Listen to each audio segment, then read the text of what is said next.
With the best brand of football in Idaho, this is the 8-Man Prepcast on IdahoSports.com. That's right. Welcome in another edition of the Idaho 8-Man Prepcast on IdahoSports.com. Brandon Baney, as always, joined by Will Hoenike. Will, what's going on? Well, just living, man. Getting ready for another big week. Yeah, are you doing vocal exercises, warming up those play-by-play chops? We've got you on the call for one of our games this weekend. You know, I haven't, but what I did do last weekend is while you guys were doing the opening round action, I sat in on a couple broadcasts. The Idaho Steelheads, the hockey team here in Boise, I used to be their play-by-play broadcaster. They just hired a new play-by-play broadcaster, and he asked me if I could come help him on the first couple broadcasts just to kind of give him a safety net. And I mean, dude's better than I ever was. I don't know why I was there, but I got back in the swing of things a little bit by every now and then saying, you know, nice shot or good save or something like that. The real hard-hitting color analyst interjections. Yeah, you know, I've done football, basketball, baseball, softball, soccer, cross country. We've been doing for Idaho Sports. Hockey is never one I've tried to tackle. I'm a casual hockey fan. I don't know all the rules. I don't know the nuances. But I feel like if you can call hockey, you can pretty much call any sport because everything's so fast.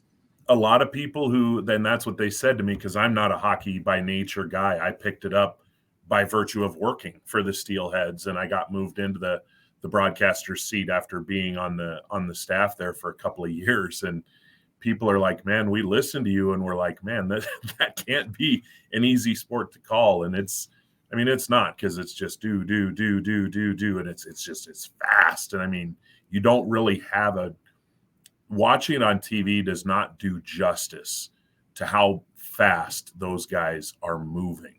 And, you know, imagine you're on ice skates and you got 5 guys on the other team that are trying to rip your head off, and you're trying to manage the puck with a stick while skating 20 miles an hour. Good luck. You know what I mean? It's not easy. And even at the Steelheads are the, you know, minor league equivalent of AA baseball. So they're prospects. They're guys that very much have a chance to go on to the NHL, but they're a couple steps away. And even at that level, you just look at them and you're like, the things that they do without even thinking, it's incredible. It's kind of like watching a AA baseball team take an infield. The plays that they make look routine can make your jaw drop. Yeah, well, there weren't too many jaw-dropping results from the opening round of the 8-man football playoffs. Things were pretty much kind of business as usual. The teams that were expected to win did win for the most part. Pretty chalky in terms of what actually happened. You know, there was one game that was really close and intense and intriguing, and it was one of the very first games of the week. It was a Thursday night game at the 1A D1 level, so I figure we'll start there. The conversation at the D1 level. It was a game I was at, Will. It must have been my touch. There you go. Maybe you should do them all. Yeah, if only. So this was a good battle. It was Lighthouse Christian, the 9 seed, taking on Murtaugh, the 8 seed. First of all, loved the drive into Murtaugh. We turned off the interstate to go through Hazleton. We drove past Valley High School, which I'd never done before. And then it took us on this kind of secondary highway. We went down this little canyon. It was pretty windy. Have you ever made that drive to Murtaugh before, Will? I have not coming from that direction, no. The only time I've been to Murtaugh, I came through Twin Falls, which is much more direct, much easier. Yeah, no, it was a really scenic drive to go through this little canyon, and it was kind of windy and downhill. And anyways, really cool. We got to Murtaugh, cool town. I'd never been to Murtaugh before. It's cool how the train tracks kind of run right through everything. And then, of course, the field at Murtaugh, Red Devil Stadium, looks great for a grass field this time of year. Todd Jensen is not only the football coach, he's the athletic director at Murtaugh as well. Did a great job taking care of us. They got a nice new press box that's been built in the last couple of years. So overall, great atmosphere. The only thing that didn't go right was Murtaugh didn't win the game. I mean, that was about everything else went to a T. This was a crazy game, Will, where Lighthouse Christian was missing its starting quarterback, Justice Schrader. He got dinged up in the second quarter of the regular season finale against Murtaugh, and they didn't want to push it. The coaching staff, they figured, it's better to keep him extra healthy, make sure he's 100% back, ready to go. So Justice Schrader was held out. Case Van Leeuwen started at quarterback for Lighthouse Christian, where he had been the quarterback in years prior. And he didn't miss a beat. I mean, he was scrambling around, making all sorts of crazy plays with his legs. He had several snaps that were on the ground, and he would just pick it up and take off or sling it downfield. I was really impressed with Case Van Leeuwen as he delivered 5 touchdowns, 3 through the air, 2 on the ground. And Lighthouse Christian got the first round, quote unquote, upset win over Murtaugh by a single score. It came by 8 points, 34-26.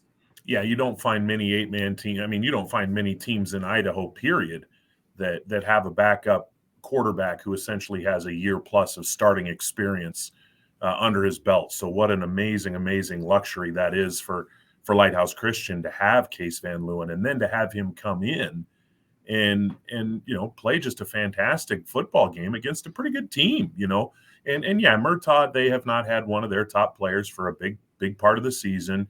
Junior Benitez has been out injured for a good part of the season, which has impacted what Murtaugh does. But then you got to give the kudos right back to Murtaugh, because, okay, how many 8-man teams lose their best player and still find a way to win, 5-6 ball games and get into the playoffs? And they did it, and there they were. And they hung right there with a pretty good Lighthouse Christian team. And people are going to say, wait a minute, pretty good Lighthouse Christian team. Didn't they only win 2 or 3 games? Yeah, after they played, the Yankees, the Lakers, the Celtics, and the Packers to open up the season, essentially. It was, I think it was a very good matchup. And I think when you have an 8 versus a 9, so to speak, you expect it to be a good game. And as it turns out, it was the best game of the weekend, and Lighthouse Christian got the win. And, when you're Jason Smith, the head coach of Lighthouse Christian, and Justice Schrader, if you're playing it strictly precautionary, you're opening up the door to get yourself in trouble if Murtaugh goes out and wins that game. But the Lions came through. Van Leeuwen was terrific. His teammates were terrific, and they found a way to move on. And, now they get to go play Oakley again. So, okay, we've been here before. We know what to expect. Yeah, so for Lighthouse Christian, I guess what was essentially the game-deciding touchdown came right before halftime. We didn't know it at the time, but Lighthouse is moving the ball down the field. They throw a strike to the 12-yard line, get the timeout called with literally 1/10 of a second left on the clock. Murtaugh's scoreboard goes to tenths of seconds, and there was literally 0.1 showing on that scoreboard. They got the timeout in time, one basically untimed down, and it results in a 12-yard touchdown pass from Van Leeuwen to Jack DeYoung. He made a sensational grab in the end zone to get it. That ended up being in a 1-score game, kind of the big play right before halftime. Also, I will give credit to the Lighthouse defense. So with Case Van Leeuwen moving to quarterback, he's normally their deep safety. Well, they said, no chance we're putting him on defense if he's our only quarterback. So C.W. Gettle had to fill it at that spot, and he did a tremendous job. But the Lighthouse defense overall, Will, forced 6 turnovers. They got 6 takeaways. Murtaugh fumbled the ball a bunch. At one point, Reagan Fitzpatrick was in at quarterback instead of Sawyer Young, and he threw an interception.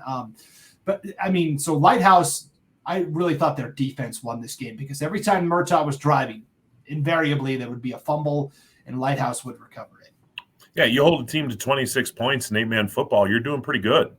I think it's a lot of people say, 26, that's not that great. Well, look at some of our other scores from last weekend. We had teams scoring 70, 72, 64. Those were some of our other scores, our other winning scores, if you will. But then, so Lighthouse Christian, they needed their defense, because their offense was good. 34 points is okay, but it's not necessarily a slam dunk win, and the defense came up with, you mentioned the turnovers that they needed to make sure that the offense got the ball back and was able to close out the win. Yeah, nice win for Lighthouse Christian, and Eli Merrick and Reagan Fitzpatrick both ran well for Murtaugh in the loss. And Oscar Alberto came through with 3.5 sacks on that Murtaugh defensive line as well. A special shout out to Oscar Alberto. It was really fun to watch him compete for the Red Devils. So yes, now Lighthouse gets to play Oakley. This will be Friday night, 6 o'clock, a game we're bringing to you on IdahoSports.com. 24 quarterfinal games across the state of Idaho. IdahoSports.com will be bringing you 18 of those 24 matchups, which is pretty good for us for a weekend. And this will be one of the games. Lighthouse at Oakley. Really, I think the formula to beat Oakley, we've said it all year, is you've got to match them score for score. Is Lighthouse capable of that? Yes. It would help if Justice Schrader were back, for sure. Oh, I'm sure it would. And I think that the thing that Lighthouse has now that maybe they didn't have the first time these two teams met back in September is they've got a little mojo. They're on a bit of a roll. They're playing some pretty good football. They've won, I believe this was their, if I'm not mistaken, their 4th consecutive win after starting 0-5. So they're feeling pretty good about themselves. So, Oakley isn't going to be able to just show up and buckle their chin straps and win by 50. They're going to have to come ready to play. Yeah, when these teams met early on in the season, it was back in September, as Will alluded to. Oakley won that matchup. It was at the very end of September. They won 46-22. So really, that's right around what Oakley averaged this year, between 48 and 60 points. So for Lighthouse, that's kind of the number. We need to score probably 56 points to feel good about matching up with Oakley, I would say, is how I would look at it in terms of keeping pace. And Oakley has slowly but surely been working Bryce Severe back in a little bit. So if he's able to go on Friday against Lighthouse Christian, there's another weapon that Lighthouse didn't have to scheme for last time. And when you've already got, you've already got Porter Pickett, you've already got Ethan Torbow, you've already got Cranny, you've already got Bingham, you've already got Crocker. And we can just go down the list. I could basically read the roster to you. It's almost a bit of an embarrassment of riches that Oakley team has, and Lighthouse is going to have to find a way to match that. And like I say, Lighthouse is playing with more confidence, I think, now than they were before. And I think the fact that they've already seen Oakley once will help them. But, just because you've seen Oakley once, that doesn't necessarily mean anything, because they're number one in the state in the coaches poll for a reason. They're a really, really good football team. Yeah, and right below Oakley and Lighthouse in that 1 versus 8 matchup will be the 4-5. This will be the game that you're at, Will. It's Cary, the 5 seed, at Notice, the 4 seed. Cary played Idaho City on Friday and won 70-6. Did you see? So the Mountain Express newspaper did a great write-up of this game, Will. Did you have a chance to read that? I have not, no. Okay, so they had a pretty interesting stat in here. Cary scored 70 points on just 21 offensive plays. They only ran, I think they talked to Coach Kirkland after the game, and he said that was the fewest number of plays that Cary has ever run as long as he can remember. 21 plays was all, and they scored 70 points. Well, when they're clicking, when they're right, they're a tremendous offensive football team. Their 2 losses this year, they had a problem with the bobbles and the drops and the fumblies, and that cost them in a couple of games this year. But otherwise, that's another team. You have a sophomore quarterback, but you have the reigning 1A Division II Player of the Year in Connor Simpson. You have you have Riley Morey, you have Carson Perks, you've got Colton Larna, you've got several players, and it's when you've only got 8 defenders, it's hard to scheme for 5 different guys, for 5 different players. You know what I mean? Now, I think when they're facing Notice this week, it's a little bit of a different beast. That Notice team is a very good football team. We had them in the 8-man classic, and they lost to Kendrick 36-0. And I remember sitting there going, "Ooh, man, that one's going to sting a little bit." You look at what Kendrick's done since then, 36-0 looks pretty damn impressive. Let's be honest. I think they're going to need their quarterback, Benny Guevara, to make a throw or two or make a play or two in this game. Offensively, I think that Notice is going to need that if they want to win. I think they're more than talented enough to stay in the game. Carter Woodland is tremendous. Eli Hill is tremendous. You go on down the list. But at some point, I think Guevara is going to have to probably hit a throw or two, or flip side of the coin, not force a pass and maybe do it with his legs to extend drives, to make things happen.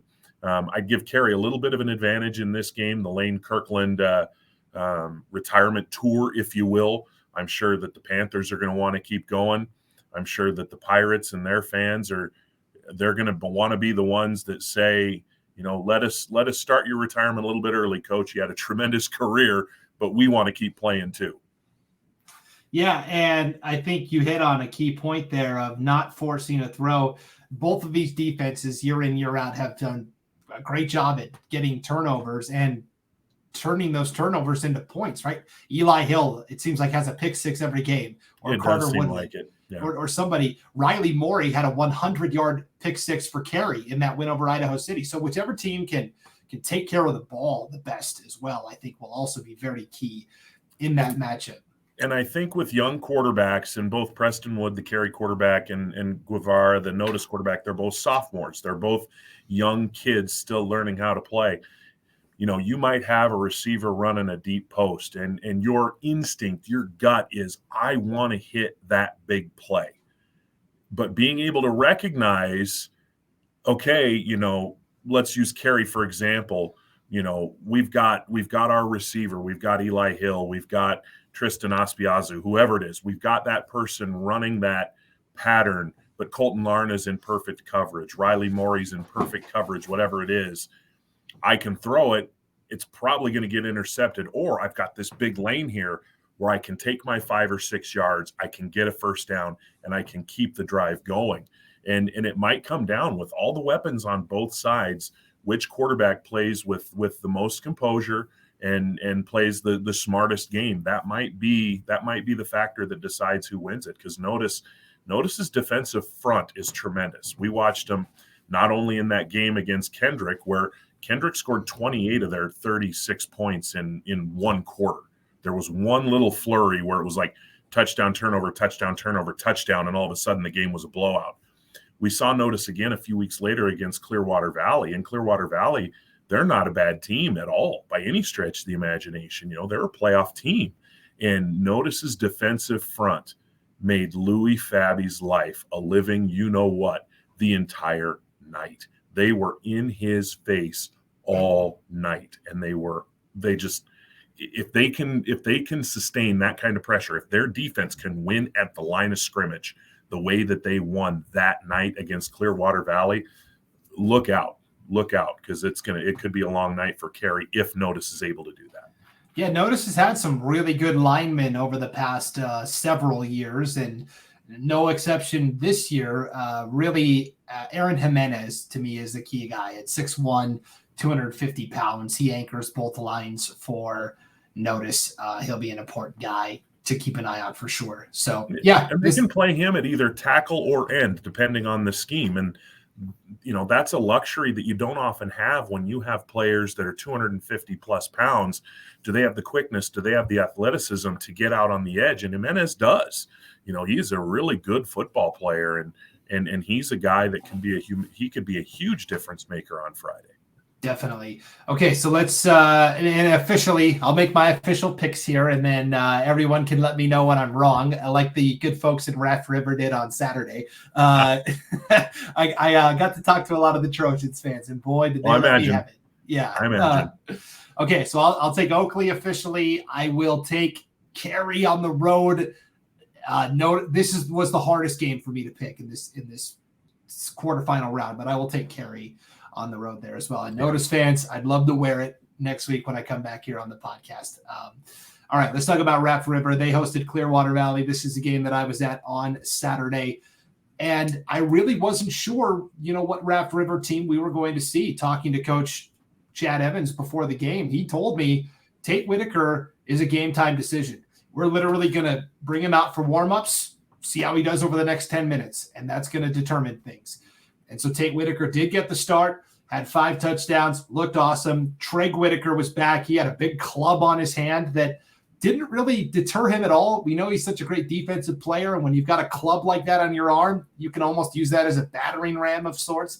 And he even lined up, because he's played fullback and offensive line this year. He played both on Saturday, and he put that club on the ground like it was his 3-point stance, and he did just fine with that. So with everybody back, Raft River rolls to a 54-22 win. And this Raft River team, that fully healthy Raft River team, they can win the championship. No doubt about it. If healthy, I agree. And I think getting Treg Whitaker back in the middle of that defense at middle linebacker, I think that's huge. At the 8-man level, you've got your front line, you've got your deep safety. It's that middle tier. That's where you've got to fill those gaps, and that's where you cannot miss tackles. And so you take out someone like a middle linebacker, a heart and soul middle linebacker like Treg Whitaker for Raft River. They missed him for a few games, and let's be honest, the results weren't pretty. And he's able to get back in there. He had, several tackles. He contributed some on offense as well. I exchanged a couple text messages with Coach Evans after the game, and he's like, we still got a couple kids a little bit banged up, but Tate really showed up and played. And he goes, and then just they're maybe getting healthy at the right time. And that, you're exactly right. A healthy Raft River. They were 5-6-1 going into those last couple weeks when things went haywire with all the injuries. If they can get some semblance of health back, they're not a team you're going to be able to look past. They're a team that is very much going to be a factor, and they're going to have a say in who wins this thing. And they used every last day they could, right? They kicked off Saturday afternoon instead of playing on Friday night, and that extra time, I think, helped them, with some of those game time decisions, like Tate Whitaker. Giving him an extra day of rest, I think, really helped out for Raft River. On the other side, for Clearwater Valley, you talked about when they played Notice, Louis Fabi was running for his life. Kind of the same story here. At Raft River front, Corbin Hansen had a couple sacks. They had I'm trying to remember the other defensive end now. It's going to come to me. But both of their defensive ends were basically living in the backfield. Louis Fabi was scrambling for his life. He did more running side to side, I think, than Clearwater Valley did as a team, running north and south. It was that kind of day where that Raft River defense just really surged through and played really well. So Talon Taylor was the other name I was trying to remember, by the way. He played phenomenally well, as did Hansen on the other end. And so for Clearwater Valley, they were just a little bit overmatched. Kind of a scary point midway through the third quarter on the same exact play. Louis Fabi and Carson Schilling, both, it took them a really long time to get up. There was a pretty delayed stoppage to the game with injury. They both left. Fabi came back after a couple of series. Carson Schilling, as far as I know, never did return, and I certainly hope he's okay because he's a fun player to watch. And so Tiago Pickering had to take over at quarterback for Clearwater Valley on a couple of drives. And very first snap, he's not used to being there, right? Louis Fabi's been the guy all year and fumbles the snap, and Raft River recovers. And right before CV's getting ready to take the field for their next possession with Pickering, Alan Hutchins, is talking to Tiago one-on-one. And it's one of those conversations where he's leaned in close and Tiago's leaned in close. And they talked for a really long time. And whatever Coach Hutchins told Tiago Pickering there worked, because he came out on that next possession and looked like day and night difference. You could tell he was a little more calm, a little more collected. So I was meaning to ask Coach Hutchins what he talked to Tiago about. Never had a chance to after the game, but just one of those moments that you don't always see highlighted, that, it's a coach and you're down 30 on the road and you've got a sophomore QB in and you're trying to get him pumped up. And anyways, I thought it was a nice moment for Clearwater Valley. So. And Coach Hutchins has been saying for weeks now that, Tiago Pickering is maybe his best pure athlete. And you mentioned just a sophomore, tremendous athlete. They've got a couple more years with him. That's a name. If you're an 8-man football fan, that's a name you're going to want to file away, because we're going to be talking about it again next fall. He's going to be a big factor for that Rams team. Yeah, definitely. So for Clearwater Valley, tough to see their season end the way that it did, but that's the way it goes sometimes, especially when you have to go win on the road. Speaking of, Lapwai was the other White Pine team that had hit the road. This was the other game I was wrong about. I thought they would go to Butte County and cause some problems, and they did in fits and starts, but overall, Lapwai just wasn't consistent enough on third down. They had a couple of short possessions. Butte County pretty much cashed in on every drive that they had. Butte County wins 72-28 over Lapwai. And so now you've got at the bottom half of the bracket, you've got Raft River taking on Grace on Saturday night at 6:30 in Holt Arena, last game of the day. And then you've got Butte County traveling up to Kamei Friday night at 7 o'clock. I'll be honest, Grace is the team that we don't know anything about, Will, right? They have kind of been unheralded, unsung. I kind of like Raft River in this matchup with Grace, the 7 over the 2. I like Grace, and maybe the only reason would be is because Raft River is healthier. I don't know that I can say that they're extremely healthy yet. And if you've got Tate Whitaker and you've got a punishing defense on the other side, that's been Grace's calling card all year. Sure, they've scored points, but they've just dominated teams defensively. And if they're able to seize on a wounded animal in the corner, and that's not to belittle Raft River in any way, but they've been a little bit beat up. And if they're able to punch Raft River in the mouth a little bit early and maybe get a couple of pops, a couple of clean legal hits on Tate Whitaker early and slow him down just that half step, I think that might be enough. This type of a game is what I've been waiting to see when it comes to Raft or for Grace for a long time. I was waiting to see, okay, how are they going to do against Butte County? Well, guess what? They beat Butte County. And now they get a chance against Raft River. I expect Grace to win this game. I don't think it's going to be a slaughter. I don't think it's going to be 60-6 or any such nonsense like that. But I think Raft River's defense, their ability to be physical and match Raft River with that physicalness, I think is that it might be the biggest key to me is their ability to kind of match Raft River punch for punch physically. Yeah, it could be a defensive type of game for sure. I'll stick with Raft River, and now Grace fans can give me the business next week when I come back on the podcast. Or Raft River fans can give me the business, one or the other. And the thing is when we're picking teams here, we're doing it all in fun. We're not in the huddle. We're not in practice. We don't really know. We're just going off what we see and off a hunch. And it's all in fun. And usually when people give us the business, they're giving it to us all in fun too. So it's all good. Definitely, yes. So the Raft River fans that I talked to after the game said everything with a smile on their face, and they still fed me too. I got a double cheeseburger from the concession stand after the game, so couldn't have been that bad. Hey, that's small town hospitality for you, man. It's they'll take care of you one way or the other. That's right. Okay, let's talk about this Butte County Kamei matchup. This is another interesting game where Butte County, we've talked about, has kind of been on the roller coaster this year. They seem to be on the climb up, not to the plummet, but Kamei is so solid defensively. The question is going to be, how did the White Pine League stack up to the other conferences this year? Based upon the opening weekend, maybe we were a little wrong about the White Pine League, and maybe it was a little bit, not that it was weak, but just not as strong as down a little bit. Yeah. Yeah. And we've talked about it on this podcast that maybe they didn't have that Gold Star team this year. They didn't have that Prairie from years past. It doesn't mean they're a bad football conference. It just meant that they didn't have the A+ student. They had a bunch of B students. And I think that's a fair assessment. Kamei, the thing that I like about them a lot is they've got a number of players. Colton O'Kane running the football has obviously been one of their top offensive weapons. But when they've needed someone else to carry the ball, there have been other players to carry the ball. And when they've needed to throw the ball as the year has gone on, David Klute, Caden DeGroot, they've hit on some big throws. And they've been able to make some plays to force teams to play them straight up. That you don't want to get, if you're a team that likes to kind of power run the football, the one thing you don't want to be looking at is, everybody within 6 feet, 6 yards of the ball, either wide or deep.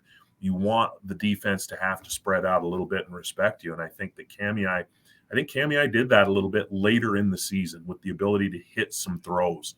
And I think that's going to force Butte County to play them kind of straight up. The thing I liked about Butte County on Saturday is, I believe it was 8-6 at the end of the first quarter. They were actually down 2 points at the end of the first quarter, but they stuck with it. And they just kept grinding. They kept grinding. And I think they just wore Lapway out in the second half, ran for over 400 yards. Trayton Allen was pushing 200 yards.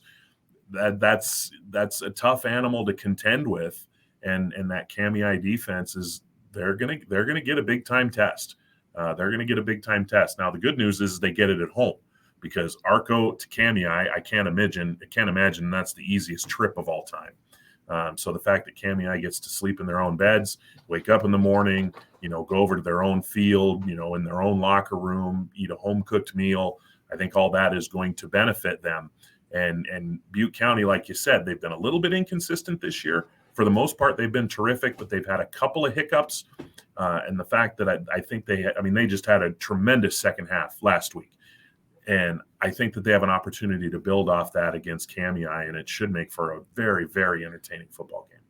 The trip is 7 hours, 23 minutes. So on a bus, you're looking at 8 hours, and it's 443 miles from Arco to Cami. And that is, mostly 2-lane highway as well. So Yep. You're not on open 4-lane interstate the whole way. Yeah, that's hope somebody has a cell phone charger there for when they're listening to their music and whatnot on their iPhones. Listening to the Idaho 8-Man Prepcast, Will. Hopefully. It's only going to cover about an hour of the trip, but I guess that beats a kick in the shins. Yeah, definitely.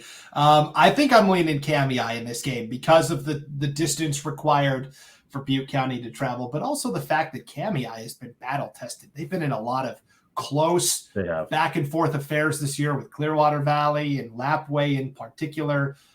They played Raft River earlier this year and I thought held their own despite losing that game.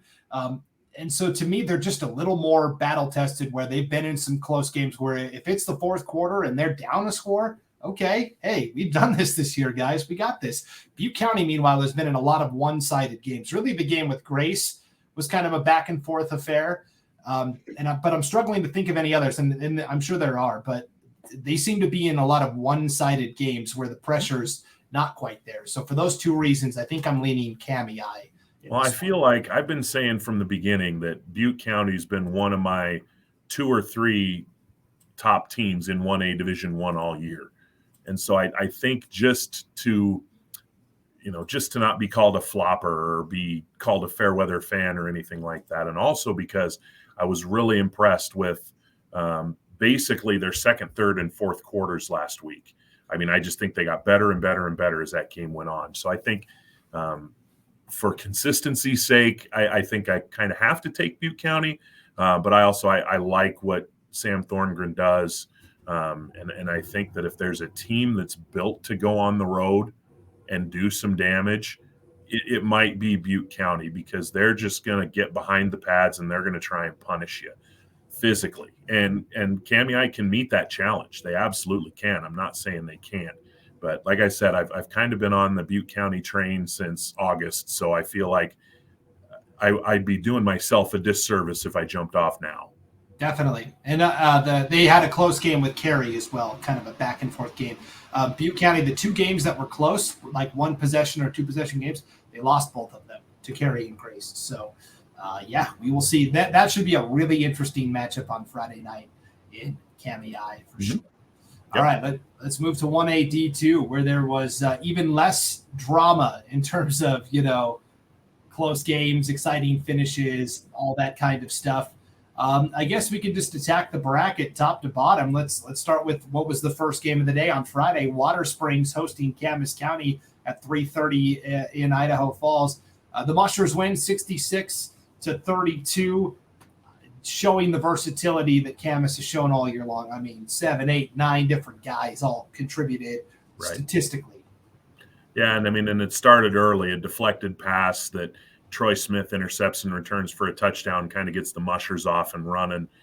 They intercept 4 or 5 passes on the day, and they were very opportunistic, extremely opportunistic, and as you said, extremely balanced. And, it's the end of a great career for Drew Plocker up there at Water Springs, but a continuation of some great careers going at Camas County. Cody Smith, senior, transfer from Eagle, intercepts 3 passes, and now he gets to live a fight another day. And for that Camas County team, it's a pretty solid team. We've had our eye on them all year.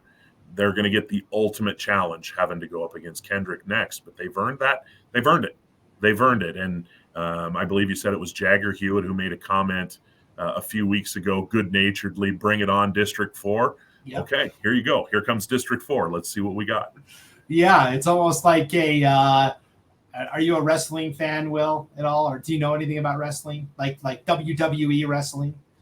It's like Roddy Piper. I mean, is Andre the Giant? Yeah. I know that a little bit, but it's like one of those Royal Rumbles where Kendrick is the team in the ring, and here comes Camas County, and they're gonna try and flip them out, and then here comes Castleford. There's just like this line of teams lined up ready to jump into the ring with Kendrick, and Camas County gets the first. And I'm picturing, for better or for worse, when you make that analogy, there's a TV show, Family Guy. I think most of us have seen Family Guy, where Joe, the man in the wheelchair, gets legs, and his three friends, Cleveland, Peter, and Quagmire, are trying to knock him down a peg because now that he has legs, he's a tough guy.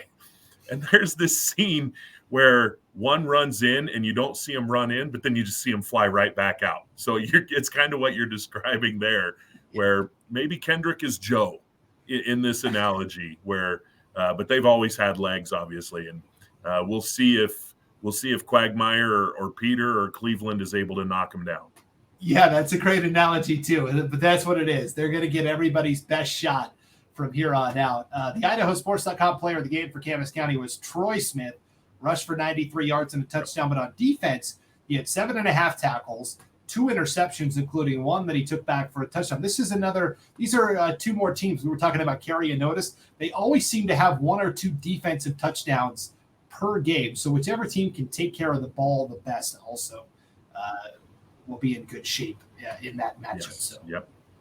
Let's go to the game we had on Saturday. Paul Kingsbury went all the way up to Clark Fork to cover what he said was the first ever home playoff game in Wampus Cats history. Now, I don't know if that's true or not. I know it's possible. If it had been, I mean, it would have been a really long time since Clark Fork had hosted a game. And so on the IdahoSports.com Instagram account, Paul actually did a time lapse of him driving to Clark Fork and all the beautiful scenery you get to see. And it's really all the way from Kuna? Well, no, from Coeur d'Alene. He stayed in Coeur d'Alene. Okay. God, I was going to say that time lapse would still be one hell of a time lapse. Yes, no, from Coeur d'Alene to Clark Fork, and just all the scenery you get to see. And yeah, it was really cool. It was really fun to watch. Castleford had to make the long trip up there. They took care of business 56-0. Ethan Rowland was the IdahoSports.com player of the game. He threw 3 touchdown passes, ran for 3 touchdowns as well. And for Castleford, business as usual, and they're moving on. But what a season for Clark Fork, and how exciting that the Wampus Cats got to host a first-round playoff game. Oh, I'm sure that town was just buzzing all week. And I think I'd mentioned on this podcast before that area, that Lake Pend Oreille area up there, Sandpoint, Clark Fork, that general area, you guys can have McCall and you can have Sun Valley and you can have all that stuff. Give me that Pend Oreille area. I love it up there. I think it's awesome. And the thing that stuck with me is I had to run a couple errands. And so I was away from my house for a little bit. And I got back to turn on the game thinking that it would be in the second half. And Paul said, no, it's already over. I mean, it was a fast game. And when you've got a couple teams that like to run the football, and you mentioned Castleford with Roland and Gus Wiggins and Gabe Mahana and the various weapons that they have, they were obviously very effective running the football. And, they've been good defensively all year too. And okay, they're 4B, if you will, because Dietrich is the number 1 seed. They're kind of that team that's lurking in the weeds a little bit. They had a little success last year. They've had a good year this year. It's a very veteran team, a very senior heavy team.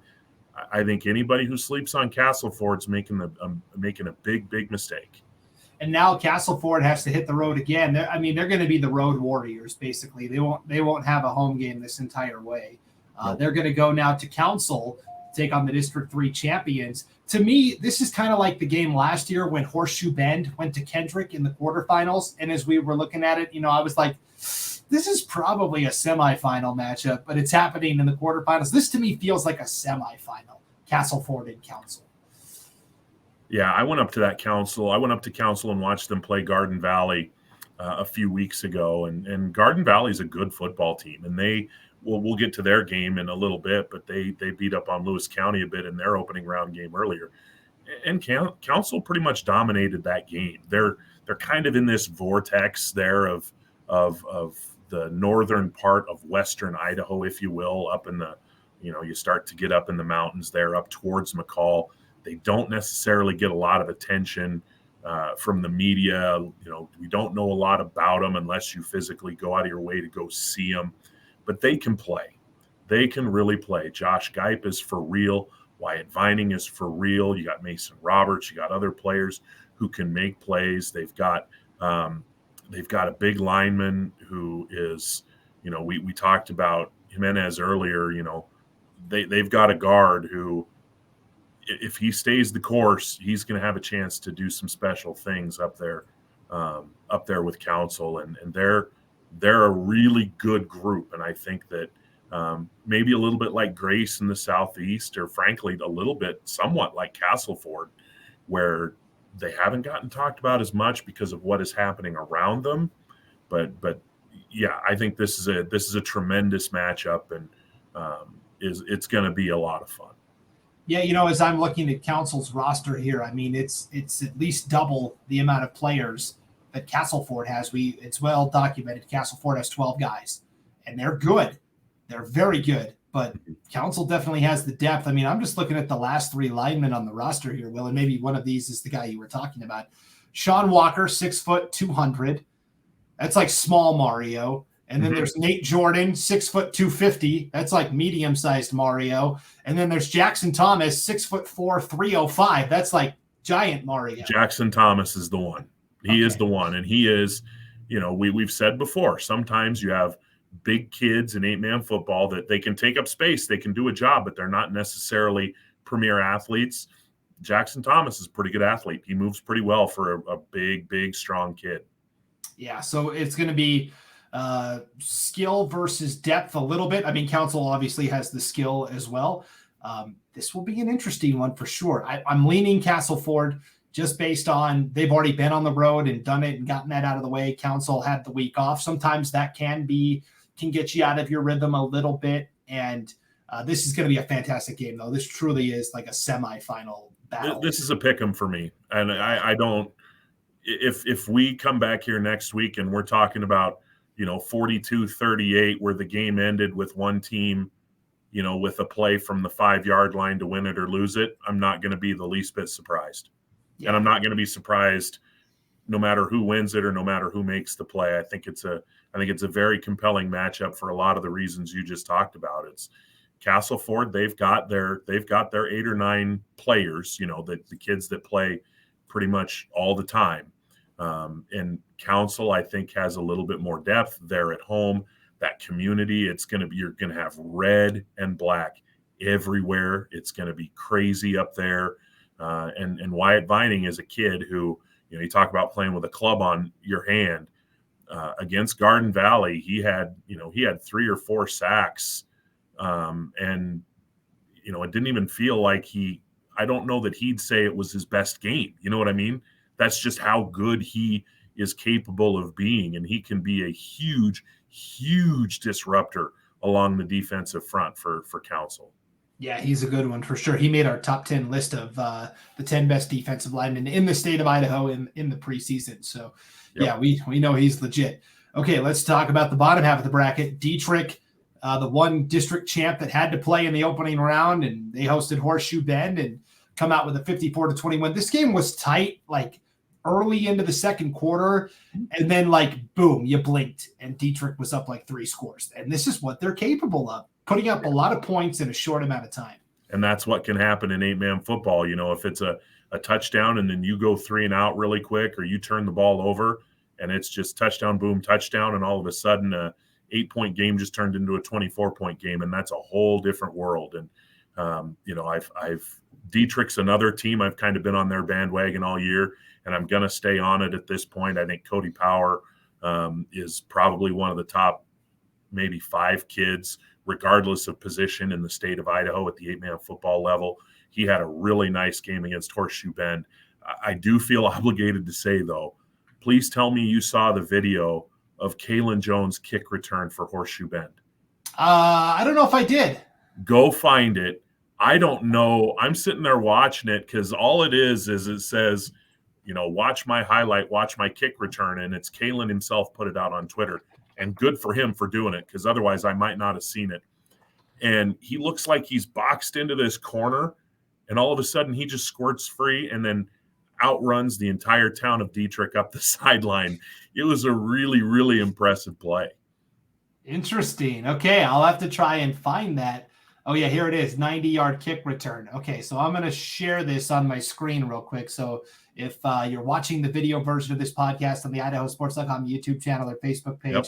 Let's see it. Let's go. Let's bring it. Yeah, you're going to be able to see what I've got going on here. I'm going to share my screen. There's that. I'll make it full size on the video. And let's take a look at this. Should I be seeing it? Because I'm not seeing it. Oh, yeah. Let me hold on. There we go. There it is. Okay, now Horseshoe Bend is in white. They're returning the kick here. Okay, and Dietrich in the black, they're kicking off. All right. Here, Will, this is your chance for a play-by-play call. So now you don't necessarily see the ball, but you see him going down to pick it up. Now look at it. Where's he going to go? Where's he going to go? Whoops. Hang on. Where are we? Oh, there we are. And goodbye. See you later. And he just runs away from everybody.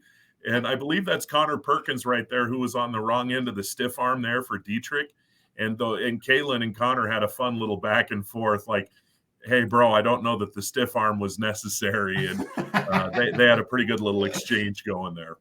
Oh, that's awesome. Wow, that's awesome. I had not seen that. So that is fantastic work by Kalen Jones there. And yeah, for Horseshoe Bend, they had the pieces in place this year. They didn't win the games they needed to, especially that Garden Valley game, which would have put them on a different path in the playoffs, unfortunately there. So now you've got Dietrich taking on Rockland. This is an interesting one. Rockland has kind of retooled their offense. They've kind of been a different team the last 3 weeks. It's going to be played well the last few weeks. They made the switch to move Teague Matthews, their superstar athlete, from wide receiver to quarterback, and it's really worked. Let's call a spade a spade. It is, Jerry Hunter, Gary Hunter, the head coach. He made the move, and it has really worked for that Rockland team. They have been tremendous the last few weeks, but I just, man for man, I don't know if they have enough juice, man for man, to play Dietrich and to beat them, even though the game is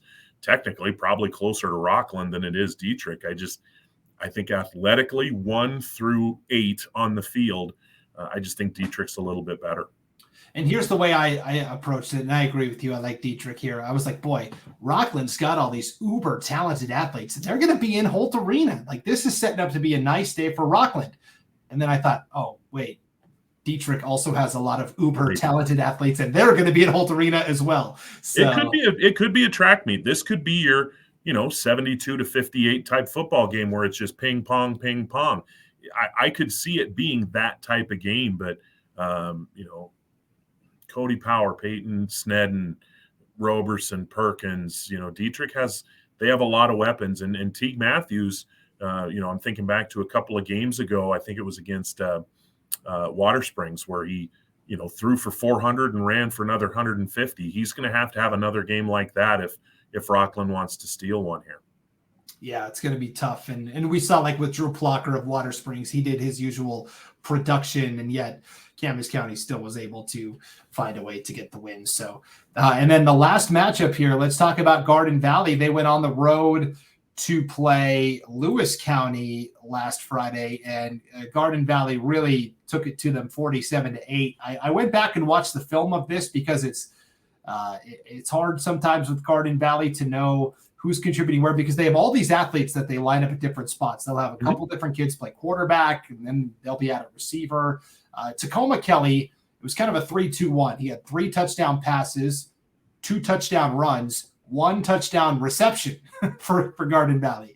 Yeah, he's a special athlete. And I talked to Monty Madrell a little bit after the game, and he said Jaden Hunt, the senior linebacker, he goes, that kid's just a beast. He's everywhere. His nose is in the middle of everything that they do. And, he singled Hunt out as that kid wrecked our offense. He really, really did. And, they held Lewis County to 8 points. And sure, Lewis County has been playing without Ty Hambley for a while. an exceptional football player, and it just, unfortunate that he was injured and not able to play the better part of the season. However, Lewis County, they earned their spot in the playoffs. And anytime you get a spot in the playoffs and you go up against a Garden Valley team and you're at home, Garden Valley rolled in, and they had to be the bigger, stronger, more physical team, and they were. And as a result, they won the game. Yeah, very impressive win. And now we get to the final game. Will, this is the game that I will be at on Saturday. I will be in Mullen. You're going all the way to Mullen? Yeah. So wow. Anytime I can squeeze in a trip to visit the family in Western Montana, okay. I'll volunteer to go to Mullen. No problem. Okay. Yeah. So this is the game I'm going to be at on Saturday, Garden Valley at Mullen. The weather forecast is supposed to be, I heard it has actually already started snowing in Mullen today. Yeah, it was. My family lives in Spokane and Eastern Washington, and they said it's a dicey looking week up there for sure. And then you get Mullen, you're starting to get into the Mountain Pass area. It can get sloppy fast in places like Mullen and Wallace and Kellogg. I think the original plan was to have this game inside the Kibbe Dome in Moscow. Only problem is Vandals have a game on Saturday. So outside we go. Vandals to move. Make the Vandals go play in Mullen. Right? That would be interesting for sure. So it's going to be outside. It's going to be, I think both coaches would prefer snow over the snow and rain mixture where it just gets sloppy. And basically, I think it's going to come down to styles where Garden Valley is more of a straight ahead. We're going to just pound the ball up the middle when we run the ball. Mullen, St. Regis is a little more on the perimeter. They like to get on the edges, and that's where the footing can get a little more slick. The weather, I think, is going to play a big impact in this game. And, I had a chance to talk to Stetson Spooner, the head coach and athletic director at Mullen earlier this week. And he said, in terms of like dual threat quarterbacks, he said, obviously there's Cody Power from Dietrich and Ty Kep from Kendrick. He said, but Caleb Ball for Mullen St. Regis he said he's just as talented in both facets as those two and just doesn't get the accolades because Mullen is so far away and they're kind of off doing their own thing and playing Montana schools and stuff. But in terms of dual threat ability, Caleb Ball is right up there with the best. So 30 touchdowns this year for Ball, and in any number of those games, he's essentially been out of the game at halftime, much like Ty Kep down in Kendrick. And this game to me, just on paper, you've got on one side, you've got the irresistible force. Mullen puts up 60, 70 points almost every week. And on the other side, you've got Garden Valley, the immovable object. Their defense has been outstanding this year. You take out that Council game where Council hung 50 on them. I don't know that Garden Valley's given up more than maybe 16, 18 points in any game all year. And I think that you nailed, to me, the key on the head. You nailed the nail right on the head there with your hammer is, will the weather affect how Mullen wants to play offense? Now, remember, they'll be practicing in it all week. They grew up in it. They've been playing in it for years. I don't expect it to be a humongous factor. But if you can slow Caleb Ball down even a fraction of a step, that Garden Valley defense, it's very aggressive. It's fast. It swarms. Aaron Noakes. We mentioned Jaden Hunt. And if they're able to bottle up Caleb Ball at all, where he's going to have to rely on his teammates to make some big plays, quote unquote, without him, can they do it? And I'm not saying they can't. I'm legitimately asking, can they? This Blake Layton has been a tremendous defensive player for a few years, and he makes a lot of big plays on offense. He may have to be an even bigger piece of the puzzle this week. John Pruitt may need to be an even bigger piece of the puzzle this week, and it's going to be weather related. And Caleb Ball, can he make good decisions? And on the other side, can Garden Valley contain him? Because if they can't contain him, the dual threat ability that Ball has, if Garden Valley struggles to contain him, he could go bananas. It could be a Tecmo Bowl type game where he just runs around the end and keeps running and keeps running and keeps running. And so which team is Garden Valley's defense going to be able to impose its will, or is Mullins and St. Regis' offense going to be able to impose their will? There's the game right there. To me, it's pretty simple. Yeah, John Pruitt to me is the key guy. If he can get some stuff done between the guards up the middle, that'll help definitely. And you're right; it's going to be fascinating to see how the weather really impacts this game. More than any other 8-man game this week, I think this game will be impacted the most by the weather. So we'll have to wait and see. It's going to be a lot of fun, though. That's for sure. Stetson told me to bring a coat. No kidding. Bring your little umbrella hat, too, because the precipitation, it's supposed to be coming for, off and on pretty much all week. Yeah, so going to be a good time. And there you go. There's your quarterfinal preview for all of the 8-man games. Enjoy the competition this weekend, everybody. Again, 18 of the 24 quarterfinal games statewide will be covered on IdahoSports.com. Just click the Game Streams tab on the homepage at IdahoSports.com to see which games we will be covering. And we'll have fun at Carry and Notice. This should be a good time. I'll do my best. All right. We'll be back to recap it all again next week. Thanks for tuning into the Idaho 8-Man Prepcast. We'll see you next time on IdahoSports.com.